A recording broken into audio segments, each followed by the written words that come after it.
Bonsoir à toutes et à tous, bienvenue dans 85 chrono, l'émission du jeudi en direct. Et à mes côtés, comme chaque jeudi, Alexandre Lenaour. Bonsoir Alexandre. Bonsoir Aurélien. On accueille également notre expert cyclisme Simon Filippo. Bonsoir Simon. Bonsoir Aurélien. Et également 3 invités cyclisme, ça sera le fil rouge de cette émission.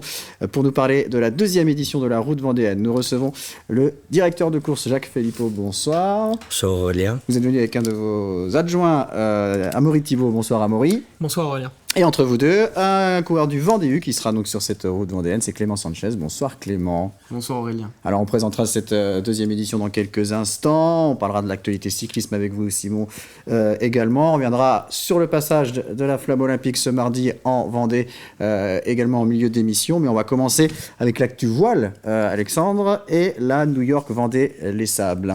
Et avec un gros événement qu'on a appris il y a quelques minutes. Alors à 17h15 ce jour, c'est le dématage de Sam Goodchild alors qu'il évoluait en 4e position sur son voilier vulnérable. Selon son équipe, Sam va bien et range son bateau. Les options sont désormais à l'étude pour savoir comment ramener l'IMOCA à bon port. C'est évidemment le grand fait de course de ce 8e jour. Et il y a eu un autre fait majeur, plus doux, celui-ci on va le dire en tout début de journée. Large leader Charlie Dalin a reçu la visite de François Gabard avec une partie de son équipe. Le vainqueur du Vendée Globe 2012-2013 est venu à la rencontre du skipper qui est largement en tête sur Massif Santé Prévoyance. Charlie Dalin lui poursuit sa route vers les Sables et devrait arriver dans 48 heures environ dans la nuit de samedi à dimanche. 24 heures plus tard, ce devrait être cette fois au tour du plus septentrional de tous, Boris Herrmann sur Malaysia Sea Explorer. Il ralliera les Sables d'Olonne potentiellement dans la nuit de dimanche à lundi. Et puis derrière, la flotte va batailler dur pour les places d'honneur. La 3e place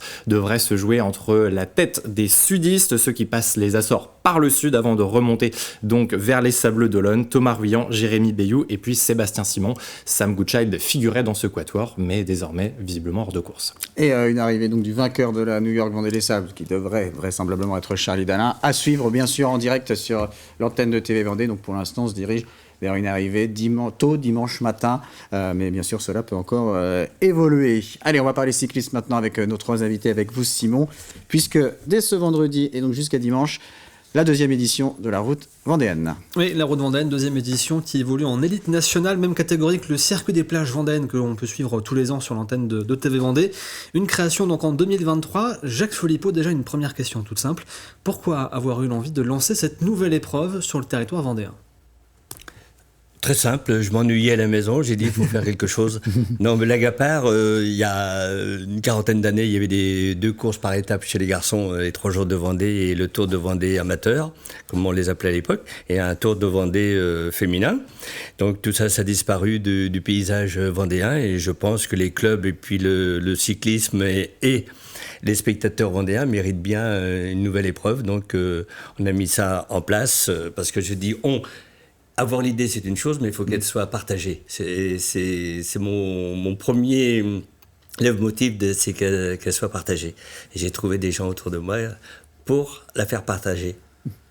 Alors en plus un premier succès l'an passé, 24 équipes quasiment au départ de l'épreuve, un carton plein dès la première édition et surtout de très bons retours de la part des coureurs et ça se voit puisqu'il y aura à nouveau, alors pas 24, il y a eu un désistement en dernière minute mais 23 formations au départ, on va en revenir dans quelques instants et surtout une formule un petit peu spécifique avec 2 contre-la-montre, un individuel, un par équipe et 2 courses en ligne. Oui, ça permet aux équipes de se préparer. On est quand même à 10 jours des championnats de France. Donc, ça veut dire que le plateau est relativement élevé, beau. Et puis, le fait, comme ça, ils viennent pas uniquement avec des vélos spécifiques pour un prologue de 7 km. Ils viennent aussi avec des vélos spécifiques pour 20 km. Donc, le matériel est rodé pour les deux contre-la-montre, individuel et par équipe. Et puis après, les étapes en ligne, je pense qu'on les a gâtés encore cette année. Mais je voudrais revenir sur la jeunesse de notre épreuve. 41 équipes ont demandé l'année dernière, on en avait 38 cette année. Il a fait faire une sélection. Ça veut dire que les gens sont intéressés. Et puis, bon, je pense qu'on n'a pas à rougir de ce qu'on a mis en place l'année dernière avec la sécurité et tout ce qui était à mettre en place autour de cette épreuve. Et l'accueil surtout qu'on a reçu des villes et des communautés de communes. Et donc on le disait, une équipe en moins, à Maurice, si je ne me trompe pas, c'est le team Brickback Cotentin qui malheureusement fait face à beaucoup de blessés, qui donc ne pourra pas être au complet et donc avoir une équipe complète sur l'épreuve. Parmi les formations engagées, on a bien sûr les équipes Vendée, on pense à Vendée U et La Roche Vendée Cyclisme, mais surtout il y a un coureur qui fait un petit peu figure d'épouvante, qui revient, c'est le vainqueur de la toute première étape l'an dernier, qui après a été sacré champion de France du contre-la-montre, c'est Mathias Ribeiro da Cruz. Oui, tout à fait. Simon, on est très heureux de le recevoir, Mathias Ribeiro da Cruz. J'ai envie de dire que l'histoire commence à être belle avec l'organisation dès la première édition. Il est venu avec Laval, il a créé la surprise à plus de 52 km/h de moyenne dans les rues de Moutier-les-Maufais lors du prologue la saison passée. Il a changé d'équipe cette saison pour aller du côté de Lyon ou grâce à ses études, je ne sais pas comment on peut le dire. Et puis c'est lui qui a soufflé auprès de ses directeurs sportifs l'envie de venir courir en Vendée. Donc je trouve que l'histoire est belle, et l'histoire est d'autant plus belle que c'est la course, la route vendéenne, qui l'a un petit peu révélé la saison passée. Et 15 jours plus tard, il vient chercher la tunique tricolore. Donc voilà, l'objectif de la route vendéenne, je pense, Jacques me contredit si je dis une bêtise, mais je pense que l'idée c'est de révéler les plus beaux talents du cyclisme tricolore de demain. Ce qui a fonctionné l'an passé, puisque le vainqueur du classement général sortant, c'est Pierre Thierry, qui auparavant était dans une formation bretonne et qui depuis est passé chez les pros au sein de l'équipe Arkea BNB Hotel. Oui, alors c'est le cas de Pierre Thierry, mais c'est aussi le cas de Baptiste Gillet, qui terminait deuxième la saison passée, qui est lui aussi rentré pro chez Arkea.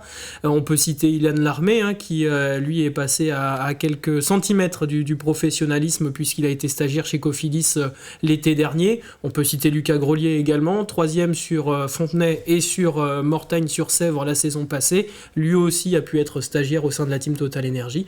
Donc voilà, c'est vraiment l'objectif de les emmener encore un petit peu plus haut. Avec peut-être une revanche à prendre pour la formation Vendée, je me tourne là vers Clément Sanchez. Clément, ça va être une découverte pour toi cette route vendéenne, ce sera ta première participation. L'an passé, l'équipe était passée pas très loin de la victoire avec Lucas Grolier, malheureusement pas de succès. J'imagine qu'il y a eu un petit peu une envie du côté de la direction sportive de dire bon, cette année on est chez nous, il faut au moins en claquer une. Ouais, comme tu l'as dit, c'est une course que l'on va pratiquer à domicile, donc forcément on a envie de bien faire sur cette course. En plus c'est une course qu'on attend depuis longtemps, il y a 2 contre-la-montre comme on l'a dit, donc c'est une course où on a envie de se tester, on a envie de voir nos capacités en contre-la-montre. Je pense qu'en plus on a une bonne cohésion d'équipe, on a pu le voir la semaine dernière au championnat régional. Donc je pense que sur ce point-là, on va être assez fort, et le contre-la-montre par équipe peut être vraiment un atout sur ce général, et peut-être nous permettre de prendre un peu d'avance sur les autres étapes.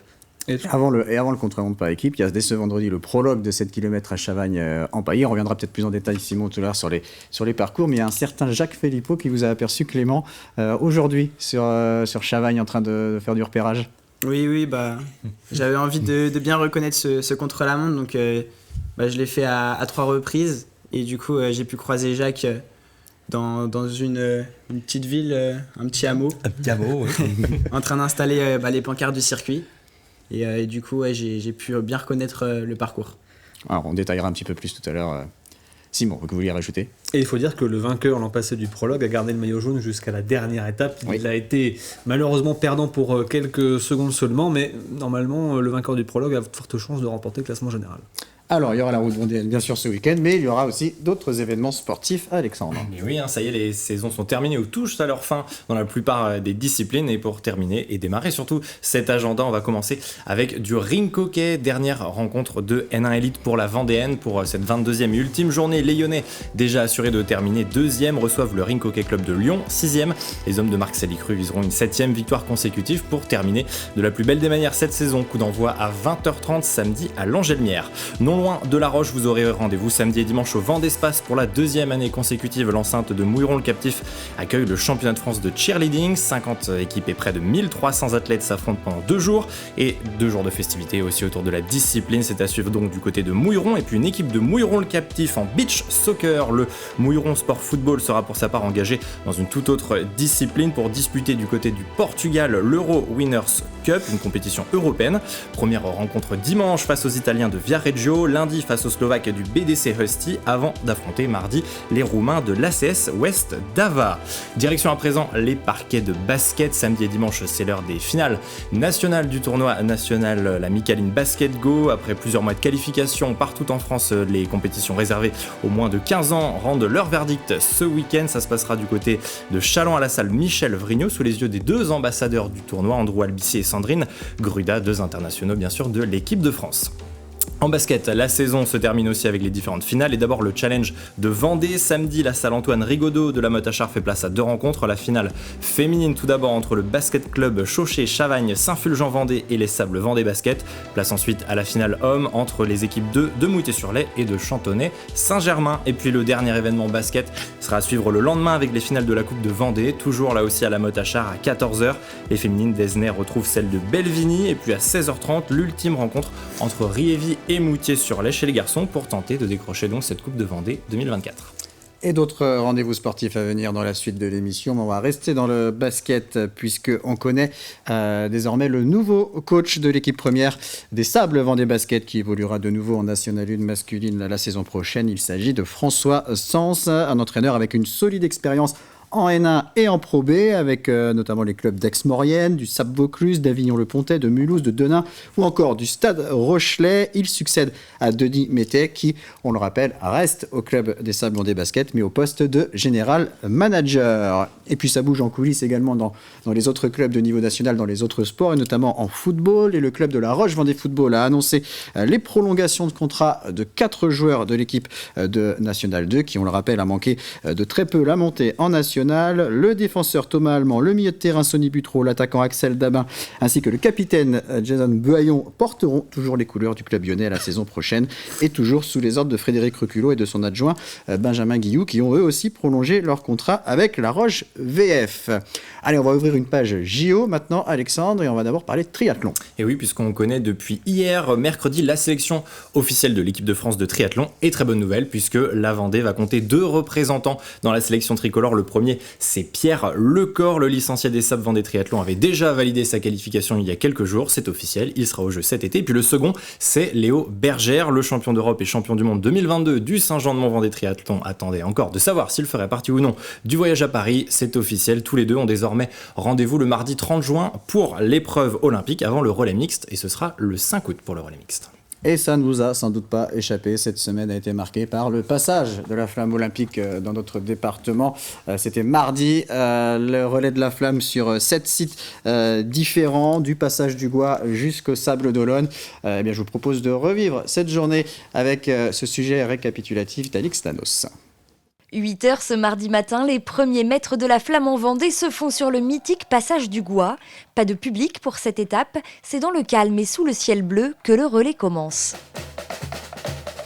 Un peu plus tard à Fontenay-le-Comte, l'ambiance est radicalement différente. Les rues sont noires de monde, tous les Fontenaisiens sont au rendez-vous. Ça fait partie des choses que jamais j'aurais pensé voir. C'est grandiose, franchement. C'était trop bien. On était tout devant, du coup on a bien pu la voir et c'était génial. Vous pouvez pas vous imaginer, j'en pleure là, tellement d'émotion. C'est magnifique de voir ça.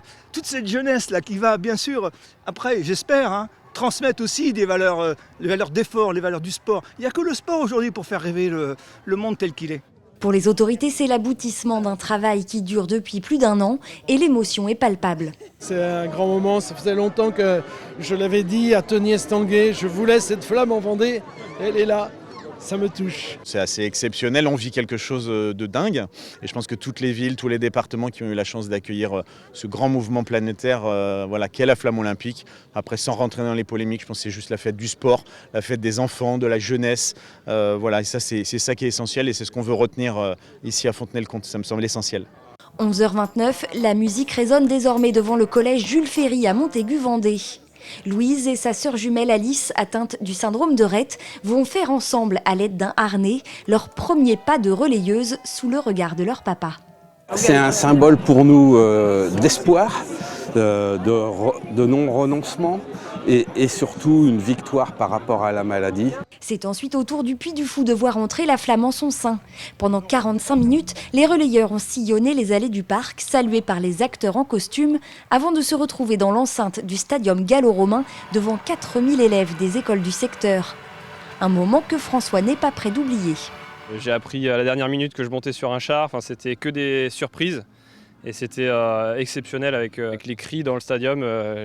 J'avais qu'une envie, c'était lever la flamme toujours plus haut, même si au bout d'un moment elle commençait à peser un peu. 14h45, la flamme est à La Roche-sur-Yon, où Cyril Gane, le champion de MMA, se prête au jeu des selfies. Un peu plus loin, place de la Vendée, le public profite des activités et peut même suivre l'événement sur écran géant. Une aubaine, car ce n'est pas toujours évident de se trouver une bonne place. J'étais un peu derrière tout le monde, j'ai essayé de me rapprocher un petit peu, mais j'ai pu voir la flamme comme je pouvais, donc c'était sympa. Très bien organisé. La Roche-sur-Yon et la Vendée, c'est très bien, très bien, bonne idée. Très bien organisé, vraiment rien à dire, rien à redire surtout. Beaucoup de choses à dire, mais rien à redire. Le relais de la flamme s'est poursuivi à la Pointe d'Arcet à 17h15, sans public, pour respecter la faune et la flore du site, avant de terminer sa folle journée au Sables d'Olonne, où Armel Lecléache, le dernier relayeur, a embrasé le chaudron olympique, place du Vendée-Globe. Et ça y est, le chaudron olympique est allumé ici, place du Vendée-Globe. Un 4 juin historique pour le département. Et parmi les porteurs de flammes, le cyclisme était représenté. Simon, on a vu notamment Jean-René Bernaudot ou encore Bernard Martineau, ancien président du Tour de Vendée. Et Alexandre, on a vu que c'était un moment fort pour les organisateurs, pour le public, mais voilà aussi pour les porteurs de flammes. Voilà, il y en a eu beaucoup, à quelques 120 porteurs de flammes tout au long de la journée. Alors parmi eux, des figures de proue comme Cyril Gane, Jean-René Bernaudot, on l'a dit, Charline Picon, Isabelle Autissier, encore Armel Lecléache, quelques-uns de ces porteurs que je vous propose de retrouver à notre micro. C'était bien évidemment mardi, entre le Puy du Fou, La Roche-sur-Yon et les Sables d'Olonne. C'était énorme ce que je disais, de pouvoir la porter ici, parce que c'est un spectacle. Moi, j'ai eu la chance d'amener la flamme dans l'arène. J'ai couru un petit peu derrière pour amener la flamme du relayeur d'avant. Et puis quand je suis arrivé dans l'enceinte de l'arène, quand j'ai vu que c'était plein comme ça, que les gens, l'enthousiasme, l'émotion est montée et c'était juste grandiose, quoi. Donc c'est pas tous les jours où tu peux avoir la chance déjà de faire ça et puis d'avoir une émotion comme ça. C'était un choix de la porter ici et mon choix a été réconforté quand j'ai croisé le regard d'une centaine de personnes que je n'ai pas vues depuis une quinzaine d'années. C'était chaleureux. Avec la famille aussi, avec les amis, les anciens amis. Je t'assure, j'ai croisé des regards de personnes, des anciens coachs, des anciens surveillants, des anciens amis, des camarades de classe, des choses comme ça, que j'ai pas vu depuis 20 ans parfois, tu vois. Juste un échange de regards, même si c'était rapide, on se sait. Ouais, je me souviens de toi, etc. Juste par un regard, c'était cool. Au début, on est très crispés, je dois l'avouer. Et puis finalement, on se laisse un peu aller. On entend nos prénoms alors que personne forcément nous connaît. Une émotion en fait assez dingue dans le sens où je suis chez moi en Vendée, c'est la terre qui m'a accueillie et je pense que c'est un peu le remerciement que je peux faire par rapport à ça et je dis juste merci la Vendée, merci Paris 2024 et merci tout court au public aussi qui était présent parce que sans eux, il n'y avait pas d'événement. Donc vraiment merci à vous tous. Il y a Hélène qui est arrivée, Hélène Weissman qui est arrivée, que je connais bien aussi, qui est arrivée avec la flamme. Elle était sur un autre bateau, on s'est passé le relais, puis ensuite c'est vrai que le relais collectif c'est pas facile parce qu'il y a un capitaine qui porte la flamme et les autres qui sont là. On a eu quelques bateaux ambianceurs, on va dire, et puis nous sur mon bateau, on a essayé de faire un petit cri de guerre en début de relais pour que tout le monde participe et voilà, c'était vraiment cool. On s'imagine le départ du Vendée-Globe, on se dit ah ouais quand même, ça doit être une sacrée émotion de remonter ce chenal avant de partir ou en revenant, donc ouais, je l'ai bien senti. Ouais. Quand même pour moi cette esplanade ici, c'est un lieu qui dans ma tête est mythique quoi, et donc voilà, donc c'est une petite émotion en plus, un petit moment en plus au Sables d'Olonne, donc c'était bien sympa. En fait, quand j'ai vu Armel, je me suis dit, oh tiens, c'est déjà fini. mais c'est vrai que là, voilà, tous les gens, même quand on était dans le bus avant, avec tous ces gens qui allaient porter la flamme et qui étaient On était tous pareils, quoi. On était tous avec nos histoires, avec certains qui sont des sportifs d'aujourd'hui, d'autres comme moi qui sont plutôt des sportifs un peu d'hier, d'autres qui ne sont pas des sportifs mais qui ont des gens qui amènent des choses à la société. Donc voilà, tout ça, ça baignait dans le positif, quoi. Déjà, j'essaie d'être concentré pour pas rater le timing, de bien effectuer le mouvement parce que c'est vrai que c'est très important et puis profiter du moment. C'est des moments uniques. Quand on est plus jeune, on veut aller toujours très vite, on réfléchit pas forcément et avec l'expérience, l'âge, peut-être qu'on profite un peu plus facilement. En tout cas, on fait attention à ça et j'ai essayé de profiter, voilà, d'avancer tranquillement, de voir les gens, de les saluer et puis d'allumer ce chaudron. Oui, c'est très symbolique, c'est très fort. Ça représente beaucoup de choses pour moi, le sport, la solidarité, les valeurs que sont l'olympisme. Moi, je suis pas un athlète olympique parce que la course au large n'est pas une discipline olympique, mais je suis énormément ces athlètes qui sont tous des grands champions, des grandes championnes. Les athlètes paralympiques aussi. On avait Gladys avec nous dans le bus et voilà, c'est des valeurs de solidarité, d'effort, de travail et ouais, c'était vraiment très chouette. Allez, retour au cyclisme maintenant. Avant de reparler de la route vendéenne, Simon va venir sur le reste de l'actualité et notamment les championnats régionaux. Oui, des championnats qui se sont déroulés le week-end dernier à Saint-Vincent-sur-Grand en ce qui concerne les féminines avec un carton plein pour les Vendéennes. D'abord une victoire chez les U19 de Chayna, chez les U15 de Chayna Ardouin de la Roche-Vendée Cycliste qui a fait une magnifique course qui n'a pas forcément été simple. Elle a été attaquée pas mal par ses concurrentes mais elle a réussi à s'imposer en solitaire dans les rues de Saint-Vincent-sur-Grand. Autre victoire aussi, alors pour une entre guillemets Vendéenne mais qui porte les couleurs du team L Pays de la Loire, c'est Colline Raby qui s'impose du côté des élites et elle s'impose devant une autre Vendéenne, Inès van der Linden de la Roche-sur-Yon qui vient chercher la deuxième place. Donc une journée satisfaisante pour le club de la Roche-sur-Yon qui organisait l'épreuve qui termine avec un titre de championne régionale et une deuxième place et donc un titre de vice-championne. Plutôt une bonne opération.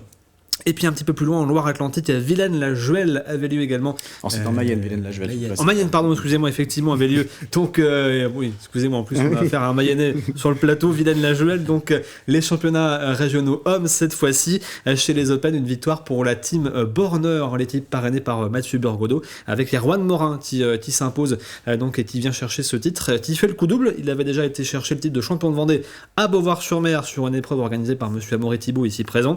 Et donc, il vient chercher le titre régional. Et puis en élite, victoire pour le Vendée U avec celui qui est face à moi, Clément Sanchez, qui vient chercher ce titre. Ça tombe très bien puisqu'il est avec nous ce soir. Et un doublé pour l'équipe puisque Swan Gueffeneux vient chercher la deuxième place.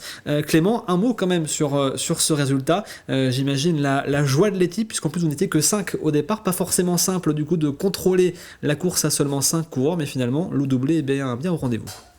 Oui, franchement, c'était une course qu'on attendait. On savait que ça allait être une course difficile. Le parcours était plutôt sélectif sur la course en ligne. On n'était que 5 au départ, donc on savait que ça allait être dur. Il y avait des équipes qui étaient bien représentées, environ une dizaine. Donc on savait qu'il allait falloir courir assez intelligemment et puis prendre des coups d'avance. Donc c'est ce qu'on a pu faire tout au long du parcours. On a toujours su mettre un coureur au moins dans l'échappée. Donc on avait toujours une carte devant. Et puis à la fin, c'est moi et Swan qui se retrouvent du coup dans le groupe qui vient se disputer la victoire. Et on arrive à faire un doublé dans les derniers 500 mètres où on arrive à s'imposer dans le sprint. Donc ça fait extrêmement plaisir. Et en plus, j'imagine maintenant un nouveau statut qu'il va falloir assumer aussi en course. On sait qu'en général, quand on gagne un championnat régional, on a un petit peu la pancarte dans le dos maintenant sur les prochaines épreuves. Oui, c'est sûr qu'on va être plus regardé qu'avant. Enfin, en tout cas, moi et Swan, on va être plus regardé qu'avant sur ces courses-là parce qu'on sait déjà que par exemple, Lucas Grolier était beaucoup regardé sur le début de saison. Il a fait deuxième de manche, donc il était déjà très regardé. Mais c'est sûr que nous, on va être plus observé, plus pris au sérieux, notamment sur la route vendéenne ce week-end. Ce sera l'occasion d'aller chercher, pourquoi pas, un succès en étant champion des Pays de la Loire. Vous vouliez parler également du coureur en forme de ces dernières semaines, Émilien Janière. Tout à fait, le Vendéen de Saint-Paul-en-Paret qui confirme son très bon début de saison. On l'a dit, c'est l'un des coureurs le plus régulier depuis le début de l'année. On a vu déjà l'occasion d'en parler. Il a confirmé récemment sur les boucles de la Mayenne, en Mayenne, mais bien cette fois-ci, en allant chercher une très belle victoire d'étape, l'une de ses premières belles victoires dans sa carrière. Il en a profité en même temps pour récupérer la victoire du classement classement de meilleur sprinter des boucles de la Mayenne. Et il confirme également, notamment sur les routes de Belgique, où il a pris la tête du classement général de la Coupe de Belgique. Pas forcément de victoire, mais toujours très bien placé. Donc il était le premier au classement général de cette Coupe. C'est un petit peu l'équivalent de la Coupe de France chez nous, avec des épreuves comme le Tour de Vendée, par exemple.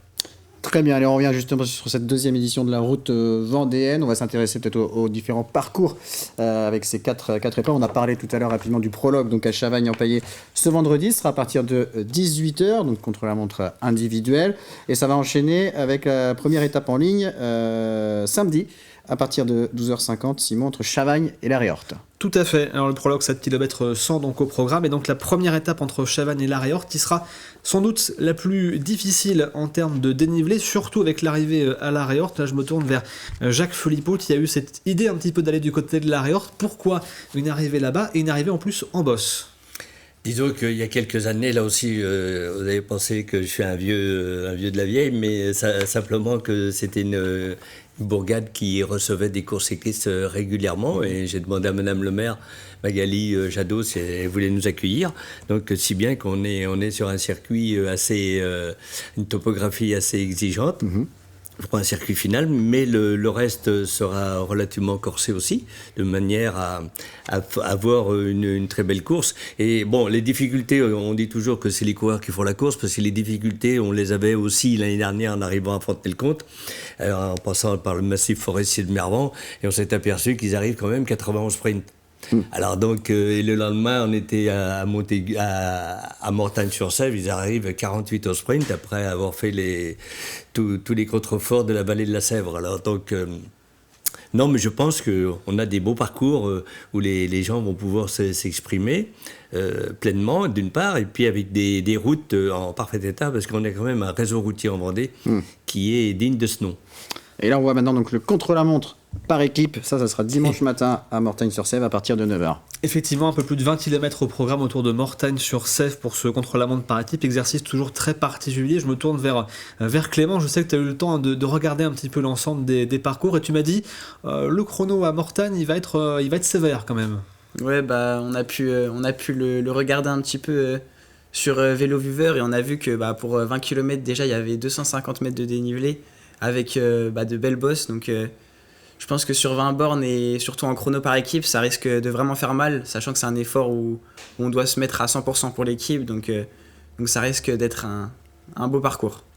Surtout qu'en plus, ce sera une journée bien chargée, puisqu'on repartira dès l'après-midi. Aussitôt, il y aura quand même un petit peu de pause entre les deux. 14h45. C'est ça, exactement, pour ensuite repartir de Mortagne-sur-Sèvre, direction Cugand, pour la quatrième donc, et dernière épreuve de cette route vendéenne, qui sera un peu plus simple au niveau de l'arrivée à Cugand. On s'attend plutôt à un sprint éventuellement pour cette dernière épreuve. Là aussi, Amaury, ça n'a pas été simple de tracer cette étape, puisque dimanche, c'est jour d'élection, arrivé en plein centre-ville de Cugand, entre les élections, les voies de chemin de fer et la limite de territoire du département. On s'est gratté la tête.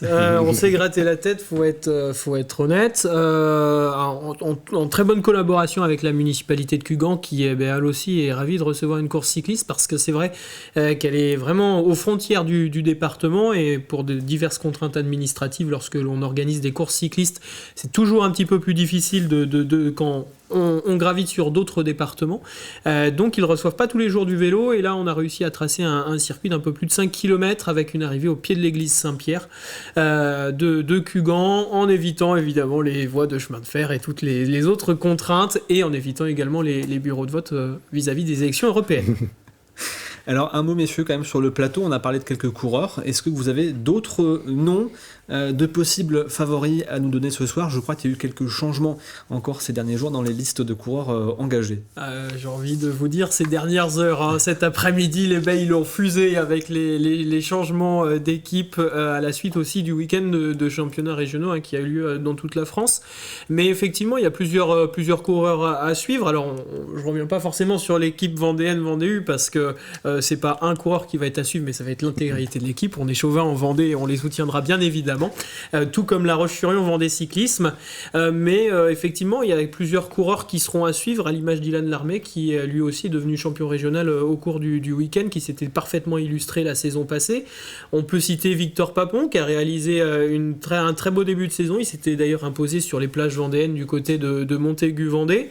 On peut citer, j'ai envie de dire, presque la globalité de l'équipe Morbihan-Adris Géoa, qui réalise une saison pour l'instant avec quasi sans faute, et ils savent répondre présent à de nombreuses échéances. Donc ouais, on va avoir un beau plateau, et puis sur l'effort solitaire, ouais, j'aimerais bien revoir Mathias Ribeiro da Cruz s'imposer vendredi soir, l'histoire serait belle. Qui est le grand favori du prologue. Et ça me fait penser, on reparlait des championnats régionaux. Un petit mot quand même, j'ai failli l'oublier, mais on a une Vendéenne qui a longtemps couru en Vendée, qui est Vendéenne pure souche, qui maintenant est installée en Bretagne dans un club breton, qui a remporté le titre de championne de Bretagne dimanche dernier. C'est Clémence Joly. Pour l'une de cette première course de reprise, ça faisait quelques temps qu'elle n'avait pas couru. Autant dire qu'elle est en forme. La première course Pas la première, je crois, mais une des premières. En Open 2 Tout à fait. C'est ça, j'ai vu ça. Oui, on suit quand même. Ah oui, évidemment. non, mais d'autant plus Clémence a fait énormément de travail au sein du comité départemental quand elle était parmi nous. Allez, on poursuit avec les autres rendez-vous sportifs du week-end, Alexandre. On commence avec du volley. Et oui, une compétition qui s'est tenue tout au long de la saison approche de son épilogue en volleyball. Samedi, c'est le jour des finales de la Coupe de Vendée, finale qui se tiendront au Sable d'Olonne à partir de 11h, salle des Sauniers. Place aux différentes catégories jeunes à 18h30, finale féminine entre les épaisses Herbier Volleyball et la Eslandaise Volleyball. Et puis le dernier match de la soirée, c'est à 21h entre Montaigu-Vendée-Boufféré et La Roche-sur-Yon. En voile, nous vous en parlions en début d'émission, l'épilogue de la New York Vendée les Sables, en tout cas le début de l'arrivée de cette course devrait être ce week-end, avec le premier à se présenter sur la ligne d'arrivée, Charlie Dalin, prévu entre samedi et dimanche, dans la nuit de samedi à dimanche, pourrait faire son entrée dans le chenal entre 4h et 10h30 du matin, horaire à confirmer. Il faudra donc regarder TV Vendée et regarder TV Vendée bien sûr dimanche pour suivre tout cela. Nous parlons des Sables d'Olonne en boxe cette fois, c'est un Sablais Enzo Gros qui retrouve les rings vendredi soir à l'occasion d'un gala organisé à la salle de la Soucoupe à Saint-Nazaire. Pour son 5e combat chez les pros, le boxeur de 24 ans affrontera le Vénézuélien José Aguilar. Début du gala organisé par le Boxing Nazérien à 19h vendredi. Et puis on revient au Sables d'Olonne avec les Sables d'Olonne Natation qui organisent la 5e édition de la traversée des Salines sur 500 mètres de 5 et 10 km. Un relais duo est également au programme, c'est à suivre samedi et dimanche au bassin des Chasses. En triathlon, direction cette fois plus à l'est de la France ce week-end pour la 2e étape du championnat de France des clubs. Ce sera du côté de Metz pour les Sables Vendée Triathlon et le Saint-Jean-de-Mont Vendée Triathlon. En course à pied, samedi, le Running Loisirs Vicomtais organise la Tricomtaise.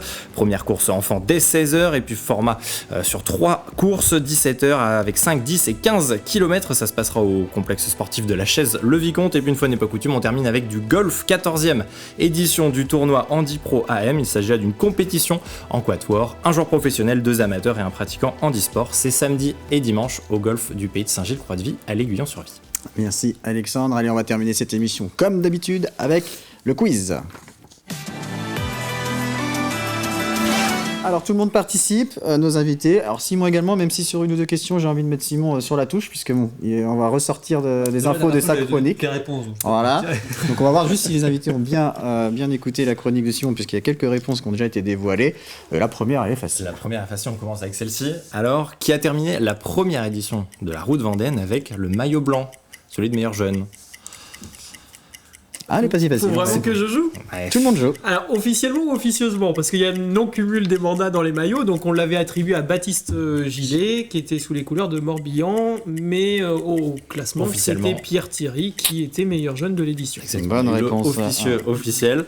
Allez, une autre question. Simon, vous jouez. Quel coureur a remporté hier, mercredi, la 4e étape du Critérium du Dauphiné? Remco Evenepoel. Facile. Sur le terrain. Allez, une question un peu plus générale sur l'histoire du cyclisme. Savez-vous quelle a été la plus longue étape de l'histoire du Tour de France depuis sa création? 380. Alors, on peut trouver le kilométrage, mais c'est beaucoup plus que 380. On peut chercher la destination. C'est des 530. Entre quelles villes? C'était pas un truc.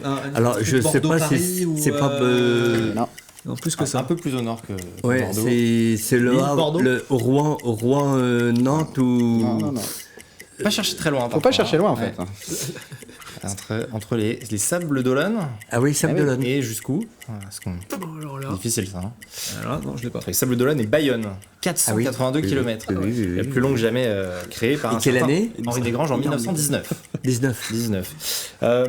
Allez, alors là, on en a parlé tout à l'heure. Donc là, Simon ne joue plus. Allez, on va dire qui a terminé deuxième le week-end dernier des championnats régionaux de cyclisme des Pays de la Loire. Féminin. Féminin, deuxième. Simon l'a dit. La société LMP La Roche-sur-Yon. C'est ça, la Dynamique Clarix Automobile La Roche-Vendée Cyclisme. Inès van der Linden. Une dernière? Une toute dernière rapidement. Non, on n'aura pas le temps. Il nous reste 30 secondes. En rémission, on va continuer de jouer avec nos invités. Merci en tout cas, messieurs. Bon courage pour l'organisation. Bon courage pour la course, Clément. Merci Simon. À bientôt pour parler cyclisme. Merci Alexandre. On vous retrouve dès ce week-end. On va se retrouver tous ce week-end, a priori dimanche pour l'arrivée de la New York Vendée Les Sables. Merci à vous de nous avoir suivis et très bonne fin de semaine.